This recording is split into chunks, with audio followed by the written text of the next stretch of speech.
Here we have a tag game called Ice Queen or Ice King, depending on the tagger who they want to be. And the swimmers are in the area that you have allocated. They are dotted around. When you say go or whatever tag word that you want to use that starts the game, the tagger goes off. The tagger actually has a cut up old noodle that would be actually classed as their wand, and they're actually going to tag the swimmers with their wand. And when they tag them or tap them, no faces, shoulders preferably in below. They can tag their feet or what have you if they're kicking, so forth, or if they put their hands up, then they can put their hands, but no faces. And yes, the wand is what's going to turn them frozen. They're going to be turning to ice. And because they are frozen, they're going to be lying on their backs. And the game is timed, or it could be until all of the swimmers have been frozen. That could be ending the game. But the variations here are once they are frozen and they are lying on their backs, they can be there for a certain amount of time, maybe counting snowflakes or snowballs or counting ice queens, whatever they want to count on their back until they can then get back into the game to swim away from the ice king or queen. Once again, also there's another one of where you can add in an extra helper, that you can add in a helper. In this particular game I've called them an elf, and they're going to go around and they're going to help. They've got magical powers on their fingers of where if they go and touch those that have been frozen, they can unfreeze them by melting them, and they can then go back into the game together. The tagger cannot tag them if the elf is by if the elf is by them. So or to challenge them, that you could add that for the older ones, is that they actually can be tagged. So they've got to be careful. The elf has got to be careful not to untag just by where the taggers are. Let's see it action. Here they are. Here's the Ice King or Queen, and they're going to be going off to go and find somebody to tag. Here they have tagged somebody, so they have been frozen. But we have another, they've gone off again and they've tagged somebody else. That another one's been frozen. But here we go. Here's our saving person, the little elf, where he's going to go along, or she's going to be going along to help them out and unfreeze them.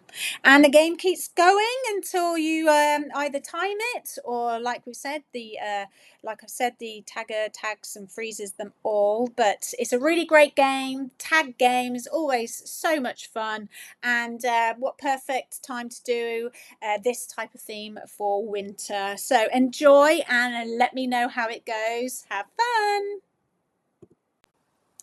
Swim Squad membership is going to be starting another cohort in 2025. I only open the doors every quarter. So we're opening this month in December, all of December, ready to start in January. And what a perfect time to start the year off with a big bang, in the sense of loads of information that is already on the membership. We've been going for 4 months already, so you've got 4 months of content to be able to even go through already. Every month there's brand new swim study topics that we talk about, that I go on, and we do a little bit of a workshop or masterclass, if you like. Each month is different. A guest speaker that's relative to that swim topic comes on. I have such amazing news in the fact that my favourite person, one of my most favourite people, Jill Connell, will be joining us next year for a chat about what used to be called, I guess the buzzword's called risky play, but I call it exploratory or adventurous play, and she has her own way of thinking with regards to that, but that's what we're going to talk about. So I just wanted to give you a sneak peek. However, January, I have the amazing Mike Jones, who has recently come out with a book, and he is making an absolute storm in the business world of ensuring that people are happy and feeling happy happy and thinking for themselves too, knowing that we work such long hours as swimming teachers. So he's going to come on and talk too. But January is going to be all about planning as well as to how you can make the most out of the time that you have for planning. And then we're going to have two amazing ladies that are going to be talking about sensational, sort of sensorial approach to life in general, but we're going to be talking about it swim-wise too. So that is swim study topic. We've got guest speakers. Oh my goodness, we have oodles of themes that are seasonal and doing wintertime themes. There is in February, there is also lots of love going on. And I'm going to be doing a Dr. Seuss theme as well. March is going to be all about springtime and lots of lovely things as well. So the next quarter is going to be really great with regards to the themes. There are so many different songs that I add there, loads of activities in each different theme that I do. There are games in there as well that you can adapt for the younger ones and older ones depending on the ability. You'll also have, which is separate, is the higher stage games as well, similar to what you're watching now. And it gives you some quick games, but then they make such a massive impact in your lessons because it's fun, but they are learning so much more. You're having such an enriched program when you do these types of games as well. So I would love for you to join. The website is on here for you to go on and check out even more information.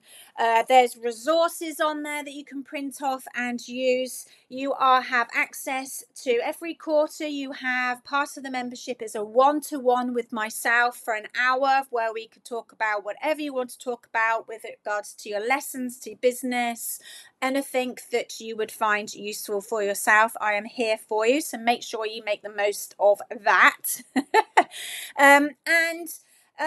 It's just really lovely to have a community together of like-minded teachers that are able to really lean on each other and give each other a bit of a pick up and a boost, because we know that in this sort of purposeful, playful world it can be quite tricky, so therefore that's why coming together is going to be really lovely. So I'd love to see you there in January. Let me know if you have any questions, and I'll see you in 2025.